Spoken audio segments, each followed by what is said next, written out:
और अब बात दिल्ली के दंगल की, तो दिल्ली विधानसभा चुनाव के लिए मतदान जारी है। सभी 70 विधानसभा सीटों पर मतदान हो रहा है। बड़ी जानकारी आपको दे दे, सभी 70 विधानसभा सीटों पर मतदान हो रहा है।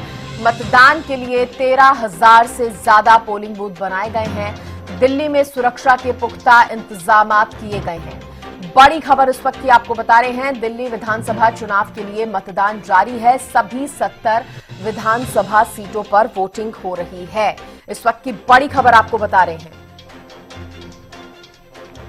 मतदान के लिए सभी 70 विधानसभा सीटों पर लोग पहुंच रहे हैं और वोटिंग करने के लिए ये तमाम जो लोग हैं वो पहुंच रहे हैं। अपने अपने कहा जा सकता है चुनावी मुद्दों को ध्यान में रखते हुए लोग सुबह से ही घरों से बाहर निकलकर पोलिंग स्टेशंस पर पहुंचे हुए हैं। लंबी लाइन जो है वो अलग अलग मतदान केंद्रों से सामने आ रही है और ये कुछ खास तस्वीरें आपको दिखा रहे हैं हम। राष्ट्रपति द्रौपदी मुर्मू ने जब वोटिंग की उस दौरान की ये तस्वीर, पहली तस्वीर आप देख रहे हैं। तो वहीं दूसरी ओर राहुल गांधी कांग्रेस नेता जिन्होंने वोटिंग की है, वोटिंग के लिए पहुंचे। इधर कांग्रेस प्रत्याशी हैं संदीप दीक्षित और दूसरी तरफ आप देखिए दिल्ली बीजेपी के अध्यक्ष वीरेंद्र सचदेवा सुबह सवेरे वोटिंग करने के लिए पहुंच गए। तो विदेश मंत्री एस जयशंकर ने भी अपने मताधिकार का उपयोग किया है और ये 5 तस्वीरें टीवी स्क्रीन पर, बेहद खास ये तस्वीरें जहां राष्ट्रपति द्रौपदी मुर्मू ने भी वोट किया है।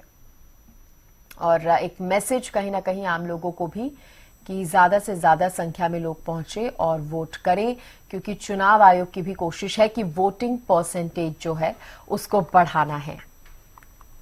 तो आम नागरिकों की ये वोटिंग की तस्वीरें जो हैं आप देख रहे हैं। देखिए, ज्यादा जानकारी देने के लिए मेरी सहयोगी अपराजिता श्री मेरे साथ जुड़ गई हैं। लगातार अपराजिता तमाम जानकारियां यहां पर दे रही हैं। अपराजिता, क्योंकि अब समय काफी बीत चुका है, तो क्या लग रहा है कि कुछ वोटिंग परसेंटेज भी अभी कुछ निकलकर सामने आया है या अभी उसमें समय लगेगा? इसके साथ ही आप ये बताइए कि पोलिंग स्टेशन पर अभी भी जो लोग हैं वो पहुंच रहे हैं, महिलाएं और पुरुष और बुजुर्गों की संख्या कितनी नजर आ रही है?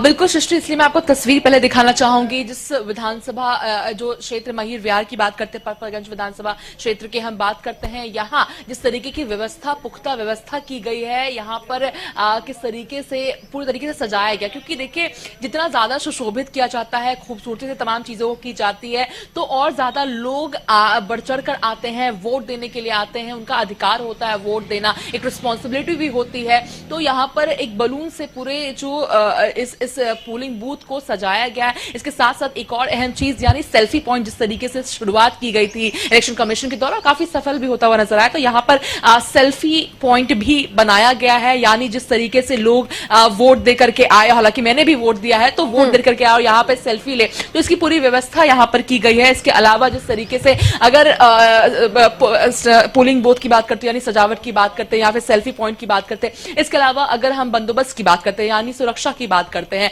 तो चूंकि राजधानी दिल्ली काफी खुद में अहम हो जाता है, खासतौर पर अगर मयूर विहार की बात करते हैं, ये वो विधानसभा क्षेत्र है जहां से मनीष सिसोदिया यानी डिप्टी सीएम खुद चुनाव लड़ते हुए नजर आए थे 2015-2020 में। हालांकि इस बार परिस्थिति बदल चुकी है, उन्होंने अपनी सीट बदल ली और यहां से अवध ओझा अब चुनाव लड़ते हुए आम आदमी पार्टी की तरफ से आ रहे हैं। वहीं बीजेपी और कांग्रेस ने भी एक बढ़िया उम्मीदवार यहां पर उतारा है। हालांकि काफी इंपॉर्टेंट खुद में विधानसभा सीट हो जाती है, तो सुरक्षा भी जो तमाम जो सुरक्षा व्यवस्था होती है वो भी पुख्ता की गई। हम देख सकते हैं बुजुर्ग भी जिस तरीके से आते हुए नजर आ रहे हैं और वोट दिया है यहाँ पर। अंकल, वोट आइए, साइड में आइए, वोट देकर आप आ रहे हैं जी। क्या नाम है आपका? राम सिंह कश्यप। अच्छा, क्या उम्र क्या है आपकी? मेरी है 78। 78, बहुत हेल्दी हैं आप। मगर देखिए अंकल, जिस तरीके से सबसे ज्यादा जब से यहाँ पर हम खड़े हैं तब से सबसे ज्यादा कोई आ रहा है, वो बुजुर्ग लोग आ रहे हैं वोट देने के लिए। हाँ, तो जागरूकता फैला रहे हैं जी। चलिए, मुद्दे की अगर हम बात करते हैं, चूंकि कई मुद्दे हैं विधानसभा चुनाव को लेकर के, क्या मुद्दे आप लोगों के हैं, किस पे रुझान रहेगा आप लोगों का? क्या मतलब, समझा नहीं। मुद्दे रहेंगे, जिस वोट देने आप आए हैं तो कुछ विचार किया होगा कि किसे देना है, क्यों देना है, किस पार्टी को देना है, क्या कुछ योजनाएं पड़ी होगी, तो क्या योजनाएं? वो तो सीक्रेट है ना, किसको वोट देना। नहीं, वो नहीं पूछ रही हूँ मैं, मुद्दे के बारे में। मुद्दा मुद्दा क्या चाहते हैं कि कोई जो सरकार जो आए वो क्या डेवलपमेंट करे? क्या बता चलिए, वोट देके आप आए हैं जो 78 वर्ष के जो हैं वो वोट दिया है। इसके पहले भी जिस तरीके से व्हील चेयर की भी व्यवस्था यहाँ पर है, यानी जो बहुत ज्यादा बुजुर्ग है, 95 उम्र की भी एक महिला आई थी, 90 वर्ष के भी एक पुरुष आए थे, तो उनके लिए पूरी व्यवस्था की गई है।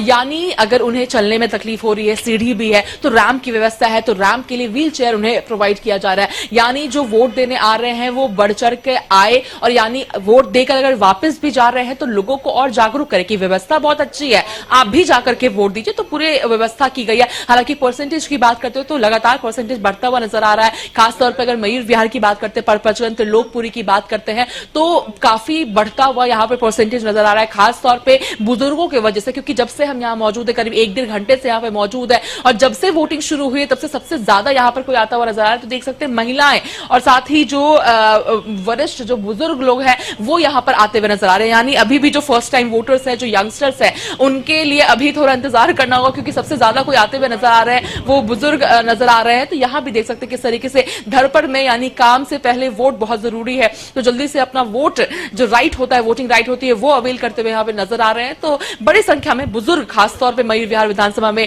पहुंचते हुए नजर आ रहे हैं। और साथ ही जिस तरीके से जो लीडर्स की बात करते हैं, यानी जिनकी फैन फॉलोइंग बहुत ज्यादा होती है, अभी से थोड़ी देर पहले राहुल गांधी ने भी वोट दिया है, तो जिस तरीके से अलका लांबा की बात कर लेते हैं, जिसका जिक्र भी आप कर रहे थे कि एस जयशंकर ने भी, द्रौपदी मुर्मू जो प्रेसिडेंट है उन्होंने भी वोट दिया है। तो जिस तरीके से अगर उन्हें वोट देते हुए देख लोग भी और जागरूक हो गए और ज्यादा से ज्यादा बढ़ चढ़ के लोग आएंगे वोट देने के लिए, तो परसेंटेज बढ़ती हुई नजर आ रही है। जी, कौन कौन सी पार्टियों का पलड़ा थोड़ा भारी लग रहा है, क्योंकि लोगों से भी आप बातचीत लगातार कर रहे हैं पिछले कुछ दिनों से, तो क्या रुख जो है लोगों का सामने आ रहा है? बदलाव इस बार चाहते हैं या फिर से आम आदमी पार्टी को ही देखना चाहते हैं दिल्ली में? बात अगर कांग्रेस की करें तो क्या लग रहा है, अपराजिता कांग्रेस खाता खोल पाएगी?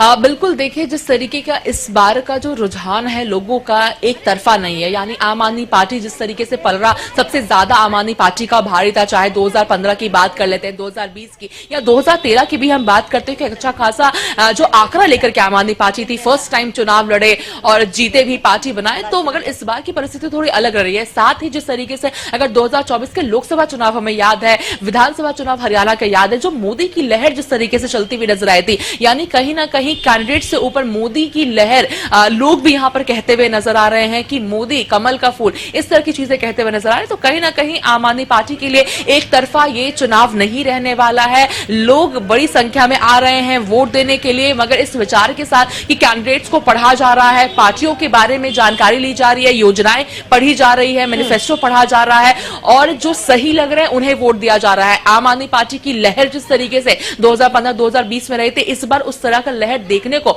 यहां नहीं मिल रहा है, क्योंकि बहुत लाजमी भी देखिए सृष्टि हो जाता है। एंटी इनकम्बेंसी एक ऐसा मुद्दा हो जाता है जो बहुत ज्यादा एक ऐसा मुद्दा होता है जो कहीं ना कहीं बहुत हावी पार्टी, सत्तारूढ़ पार्टी पर रहती है। और 2 बार से जिस तरीके से आम आदमी पार्टी की सरकार है, तीसरी बार बनाने की पूरे प्रयास में है आम आदमी पार्टी, मगर एंटी इनकम्बेंसी बहुत अहम हो जाता है। इसके अलावा जो और भी कई मुद्दे हैं, क्योंकि यमुना बहुत ऐसा मुद्दा हो जाता है जो बहुत ज्यादा अहम है, क्योंकि जिस तरीके से नाला, यमुना में बदबू, दुर्गंध, नाला और इस्तेमाल नहीं किया जा सकता बिना ट्रीट किए, एक बहुत लेवल ऑफ ट्रीटमेंट की जरूरत पड़ती है यमुना को। इस तरह की जो परिस्थिति है, लोग भी हालांकि आम आदमी पार्टी को अगर सपोर्ट भी कर रहे हैं, मगर इस चीज की बुराई जरूर कर रहे हैं कि यमुना को स्वच्छ होना चाहिए। तो यमुना एक मुद्दा हो जाता है। मुद्दे जो है वो देखे जा रहे हैं इस बार के दिल्ली विधानसभा चुनाव में।